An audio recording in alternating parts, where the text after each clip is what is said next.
Bhim army Bharat એકતા mission દ્વારા વડોદરા શહેર racecourse ખાતે આવેલ ડોક્ટર બાબા સાહેબ આંબેડકર સર્કલ ખાતે જન આક્રોશ વિરોધ પ્રદર્શન કરવામાં આવ્યું।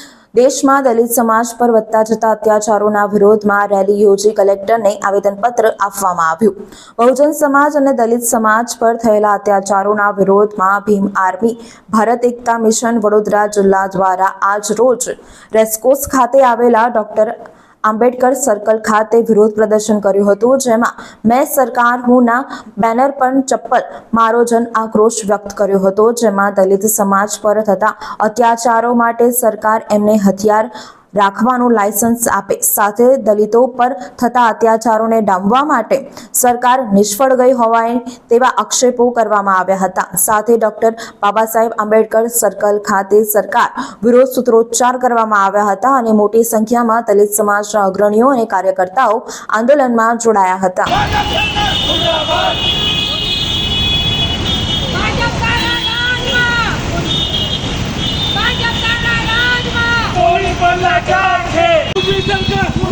नरेंद्र मोदी मुर्दाबाद, नरेंद्र मोदी मुर्दाबाद। जय भीम, जय भीम, जय भीम। दलित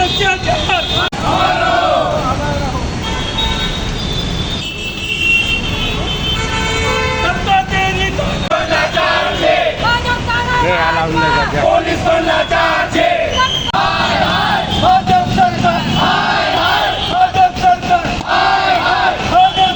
मोदी योगी, मोदी योगी, मोदी योगी, भाजपा सरकार, भाजपा सरकार, भाजपा सरकार, योगी मोदी।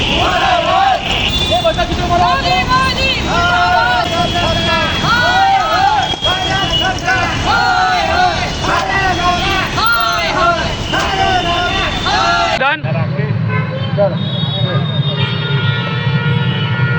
जय भीम, जय भारत, जय संविधान।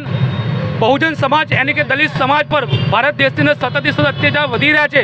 ગુંડાઓ સરેઆમ હથિયારો લઈને ખુલ્લેઆમ ફરી રહ્યા છે, જાણે આ લોકોને સરકાર પ્રશાસનની કોઈ બીક નહીં હોય। અને જે રીતના સરકારે હાલના તબક્કે જે લોકો જે રીતે નિયમો કર્યા છે એ નિયમોએ આ લુખ્ખા તત્વોને ખુલ્લી છૂટ મળી ગઈ છે, જેના આધારે આ લોકો સરેઆમ પોતાની ગુંડાગીરી કરતા રહે છે।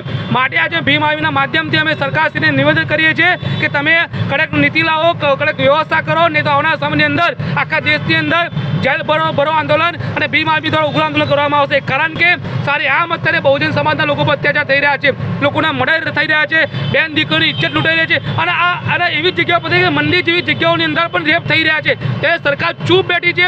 સંસદની અંદર જે લોકો બોલવા માંગે છે તેમને બોલવા પણ દેવામાં નથી આવતા। એના હિસાબે કહી શકાય તાનાશાહ સરકાર છે અને તાનાશાહ સરકારને હવે પાઠ બનાવવાનો સમય આવી ગયો છે। એટલે ભીમ આર્મી માધ્યમથી આવનારા સમયની અંદર અમે તમામ લોકો આખા દેશની અંદર ઉગ્ર આંદોલન કરવા જઈ રહ્યા છે। કઈ જગ્યાએ આંદોલન કરવામાં આજે અમે લોકોએ વડોદરા ખાતે અલકાપુરીની અંદર રેસકોર્સ આંબેડકર સ્ટેચ્યુ પાસે અમે આંદોલન કરી રહ્યા છે। અહીંયા દેખાવ પ્રદર્શન છે, જન આક્રોશ પ્રદર્શન છે અને થોડી વાર પછી લગભગ 2 કલાક પછી અમે લોકો આવેદનપત્ર આપીશું। મારું નામ વિનોદ પરમાર, ભીમ આર્મી જિલ્લા અધ્યક્ષ। આજે અમે અલકાપુરી આંબેડકર સ્ટેચ્યુ પાસે જે દલિતો પર અત્યાચાર થઈ રહ્યા છે વારંવાર, એમાં સરકાર કોઈ પણ જાતનો નિર્ણય લેતી નથી અને સરકારની તાનાશાહી વધી ગઈ છે।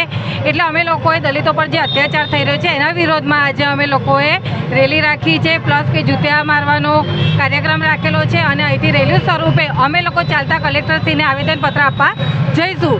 કારણ કે દિવસે ને દિવસે આપણે જોઈ રહ્યા છીએ કે મંદિરોમાં બળાત્કાર થાય છે। આમ કહે છે કે ભાઈ અછૂતને અડકવાથી એ લોકો અપડાઈ જાય છે, તો હવે મંદિર પણ અછૂત થઈ ગયું, તો એ મંદિર પર બુલડોઝર ફરી જવું જોઈએ।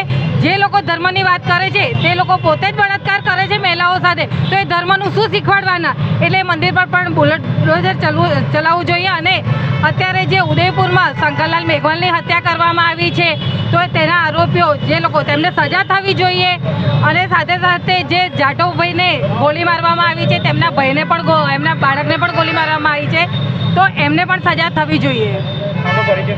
ભીમ આર્મી જિલ્લા મહિલા અધ્યક્ષ નેહા પરમાર। વડોદરાના સમાચાર જુઓ તથા આપણી ચેનલને સબસ્ક્રાઇબ કરો અથવા સંપર્ક કરો।